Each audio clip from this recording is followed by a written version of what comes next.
You may need to. You may need to.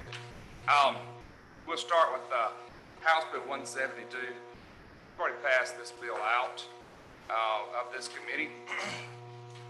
Architect and Engineers Good Samaritan Act. This was Senator Thompson's bill. This is a companion bill from the House with Representative Bennett. As usual, as before, this bill provides a level of liability protection for architects who come in after a storm and provide services for those areas. So, entertaining questions. Yes, sir. According to Senator Thompson, I just spoke with, it's identical language. So, if there are no other questions, I'll entertain a motion. All right, the motion is titled sufficient to pass. All in favor say aye. Aye. Any opposed? All right, we'll report that one out. We will take up 379 for discussion. I have some concerns about this bill, but I would like to bring it to the committee for y'all to look at and talk about. 379 is aimed to provide basically a presumption. Right now, the presumption is if it's two names on the deed, that it's tenants in common. This bill would make it so in a primary residence, a married couple, would convey it as tenants' right to survivorship. Now, that said, my concerns are this, and I will bring it out to the committee, and the committee can discuss it further, but my problems are in a blended marriage. In a blended marriage where one partner has kids from another marriage, and another partner has kids from their marriage. So then you would, of course, may want to keep a half and half so that it goes down the line to those kids. Overall, I think the bill, in general, is going to just basically flip the requirement on your deed. Right now, you've got to put a specific language for right to survivorship. What's going to happen is you're going to put specific language for tenants in common. I don't really know that we're really doing anything except flipping the two sides there. Any discussion from the committee? Any thoughts on that? Yes, ma'am.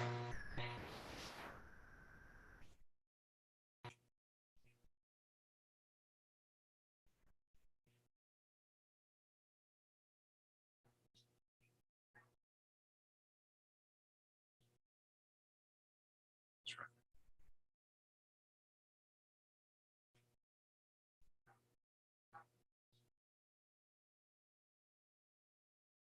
Is there opposite?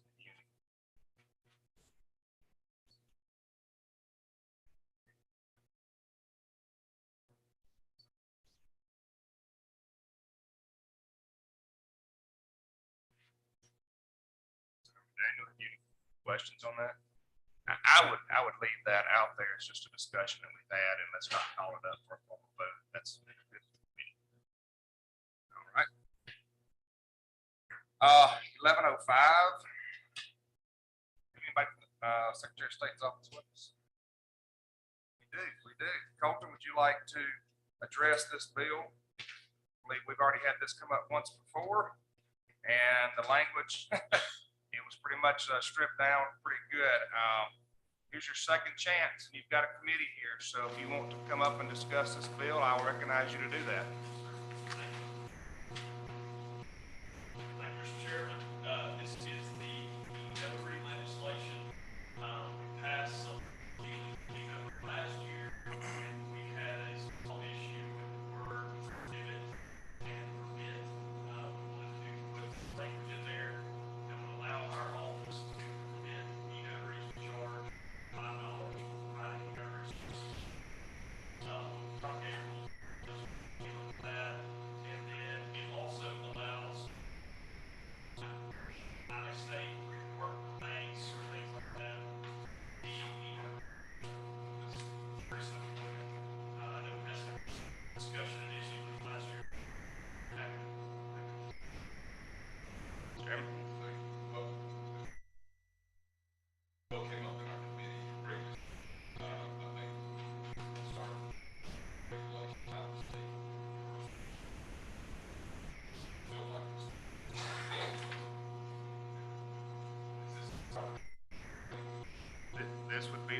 original bill, Senator Hobson, so if you have any amendments, this is when they would be.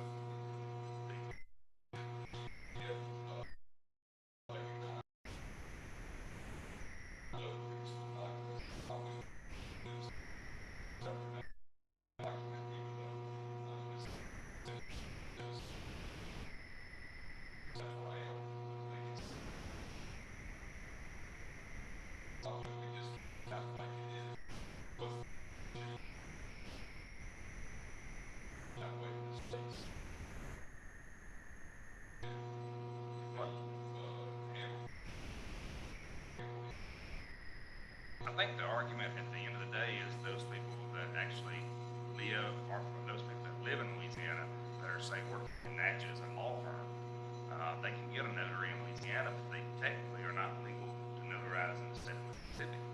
So I think that would be the discussion that we would have. You know as much as I do that I have no. This is not my bill, so I have no problems whichever way you want to go with it. Sandra, have you any concerns or questions? Correct. I think we. It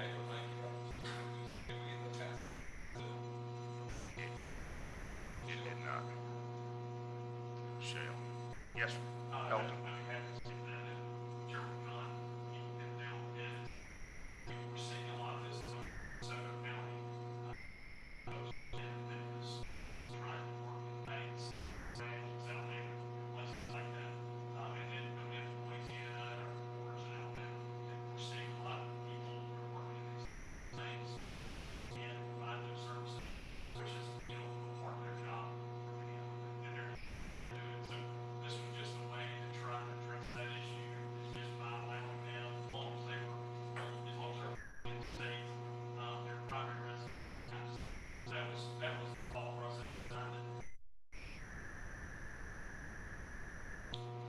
Turn it forward if you.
Yes, sir.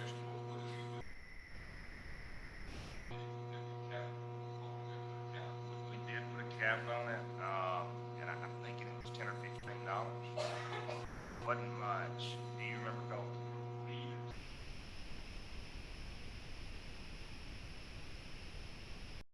Not to exceed, so you've got $5 where permitted. Where would that be in the language there? I have no problem bringing back in the language if you want to build it.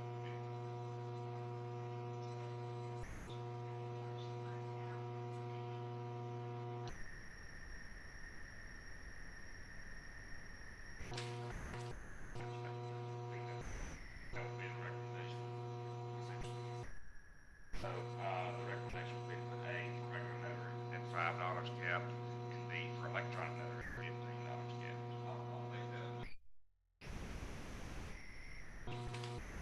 So that would be removal of 27 through 29, that language there, and that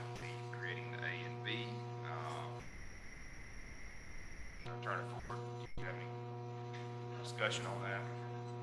All right. So all in favor of adding in the A and the B, the A being $5 for regular notary, the B being the $15 max for electronic notary. That's the amendment. All in favor say aye. Aye. Any opposed? All right, so, and that would be removing that other language. So,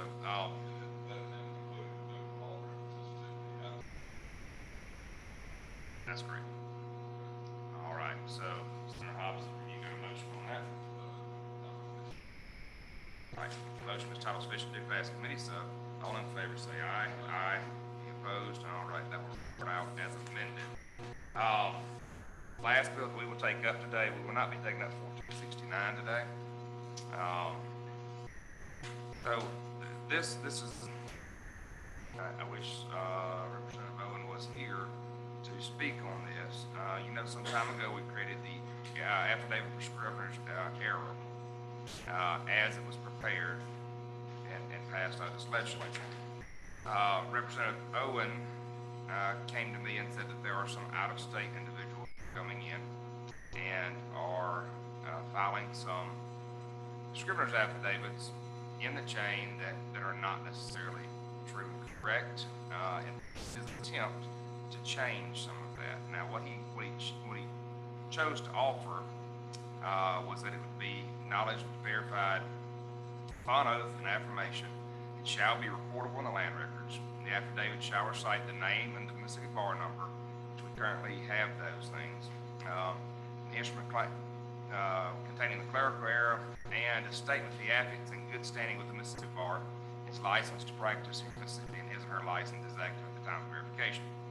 All right, so this is the only concern. I think Trey Bob is here to discuss this. There is some language. I have no real problem with that language, but my question would be this, and I would leave it at the committee to discuss it further.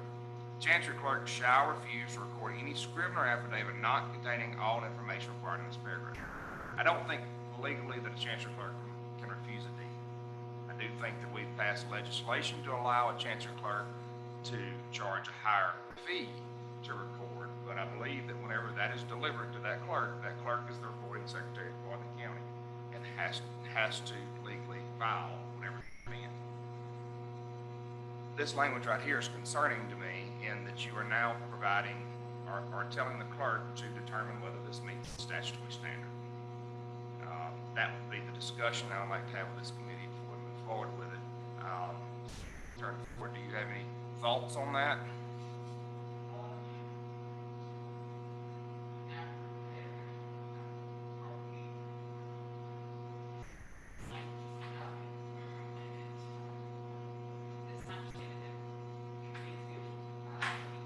That's right.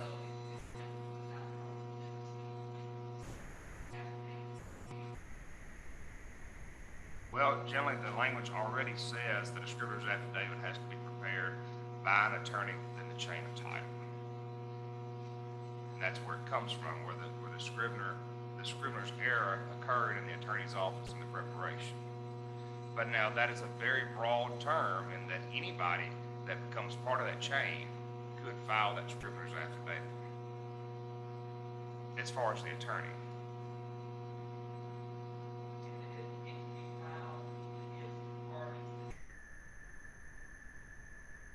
So as long as, if you say I prepared a deed when I started my practice, yeah, I understand. If I were to sign that deed or file that deed, prepared it and filed it when these two people were alive, and they signed off on it, and just say that later on that property changed hands again and the two were deceased. Say I left out the word feet. Technically, under the scrivener's affidavit statute, I was a person in the chain of title, even though they are deceased. I could fill out that scrivener's affidavit, thereby showing the clerical error, putting the term feet or the word feet back in, and it would move forward from there in the chain and would be prima facie evidence that the feet should have been in there. But my big concern right here, and we can go further with it. Trey, would you like to speak to that? Yes, sir, Mr. Chairman. Is I think Senator Turner knows that Rob's practice is, I guess the issue nobody's correct any scrivener there is take a ministerial act, Senator Robson, and make discretionary act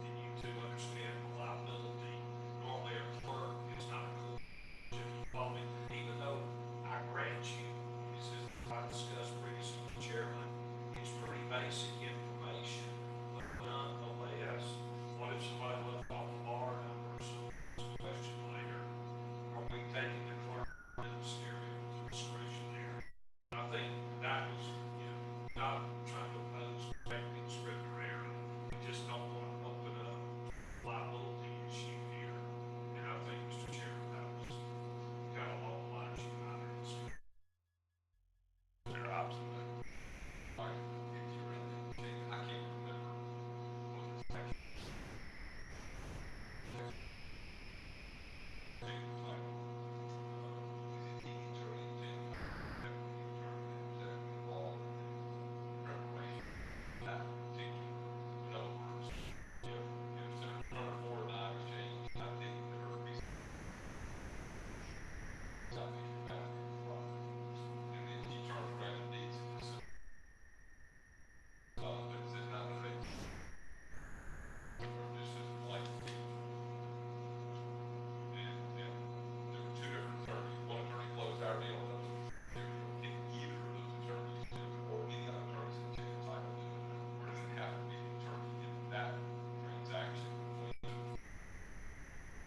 My understanding, Senator, is that it is actually anyone within the chain. Because what would happen if you actually limit it to the person who actually made the mistake, you're going to go back so far that you're going to have more than likely a cease. So as long as you were actually a licensed attorney within the chain, you can prepare that scrivener's affidavit. And So, yes, so if that's the case, I've got nothing to do with this. I think that it should help use the straight voluntary form here. Attorney, not all the attorneys. And I think that's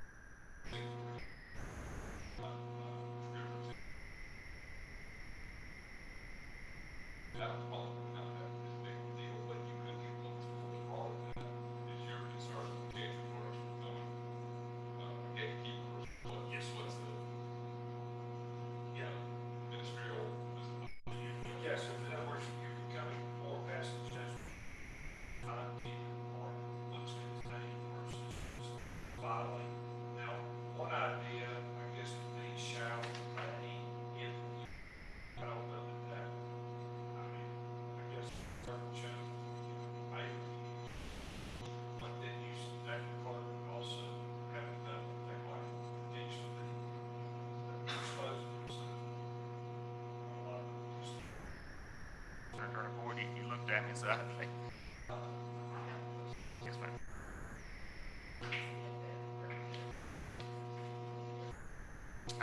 So his original intent is out-of-state attorneys drafting, which my understanding, from my perspective, I almost believe in the two of you being attorneys, we could talk about this, but it seems like an out-of-state attorney drafting a document then filed in the state of Mississippi who does not have a bar number is practicing without a license. Because you've got to be licensed in the state to do the work here. Would that not come into play? There's our other attorney. So I think there's a lot of concerns and questions there in the whole situation, and I will do whatever the committee wants to do with this one. But if you move further on it, you even say an affidavit of scrivener's error that is not executed by an attorney licensed practicing in Mississippi and prepared any document in the chain of title, regardless, it shall be void, regardless of the reporting date. Now that's very concerning, and that's going to be retroactive. So I know that we're going to have to work through that if we choose to move any further.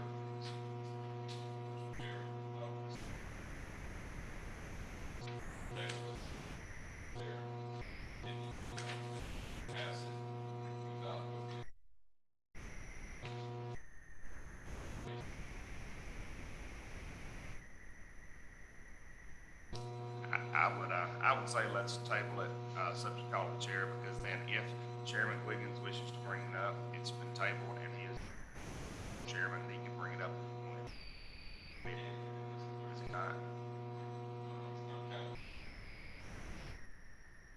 I think he can, being the full chair, subject to call of the chairman, R7 to be chairman. How about that?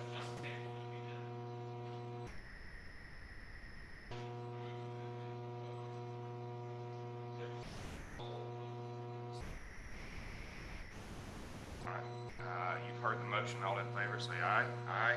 Any opposed? All right. And we're going to leave 1469 on the agenda for the future if that's what we choose to take up. Right now, I think there's a lot of questions we have to get into. As such, we report out done, and I would entertain a motion. All right, rise and report. All in favor, say aye. Aye. All right, thank y'all. I really hope that we're done.